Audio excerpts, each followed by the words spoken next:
hati-hati. Tolong jangan ambil mudah kalau anda mula ada masalah kebas.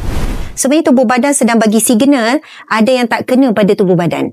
Kebas kadang-kadang ia adalah satu kesan yang sudah sampai tahap yang bahaya. Okey, saya cerita pengalaman peribadi mak saya. Ibu saya pernah masalah kebas. Okey, rasa kebas sampai satu masa tak rasa apa-apa. Langsung tak rasa dah. Kaki semua tak rasa dan bedridden dalam beberapa bulan. Masa tak boleh berjalan, memang kena angkat. Asal bermula pada kebas. Lepas tu bila pergi cek, rupanya saraf tersepit. Faktor apa? Ada ketumbuhan yang membuatkan saraf tu tersepit. Akhirnya separuh badan kita panggil stroke. Subhanallah.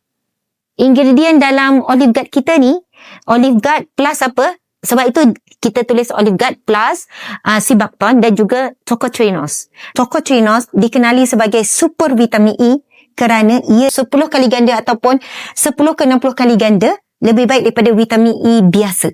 Tugasnya adalah pelindung, penjaga kepada saraf kita.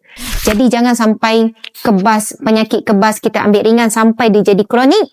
Rawatlah segera. InsyaAllah Olive Guard Robiah by Ustazah Asma ni akan membantu anda. Mudah-mudahan insyaAllah.